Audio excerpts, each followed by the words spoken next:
तुमच्या डोळ्यात सतत पाणी येतं, डोळ्याचे कड कायम ओले असतात, सतत रुमाल घेऊन जावं लागतं, वारंवार डोळे पुसावे लागतात का? ओके, तर ह्याला आपण आमच्या भाषेत आम्ही याला एपिफोरा किंवा वॉटरिंग असे म्हणतो. तर हे व्हायचे अनेक कारण असतात. मेनली डोळ्यातलं जे पाणी आहे ते डिके वाटे नाकात ओपन होतात. ही नलिका जर ब्लॉक असेल तर डोळे ते पाणी नलिके वाटे न जाता बाहेरच्या बाहेर गळतं, किंवा काही एलर्जी झाल्यास, डोळ्यामध्ये काही कचरा गेला, काही इरिटंट गेलं, किंवा डोळ्याला छोटी बुबुळावर जखम असल्यास डोळ्यामध्ये वारंवार पाणी येऊ शकतं. कोरडेपणा असल्यास सुद्धा हा त्रास होतो. रांजणवाडी डोळ्यामध्ये झाली असल्यास डोळ्याला वारंवार पाणी येतं. मग या पाण्यासाठी करायचं काय? याला काही घरगुती उपाय आहेत का? तर नाही, याला काही घरगुती उपाय नाही.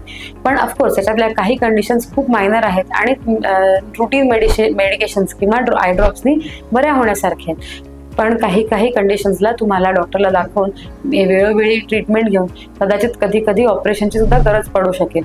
याबद्दल अधिक माहिती हवी असल्यास नक्की आम्हाला संपर्क करा. थँक्यू.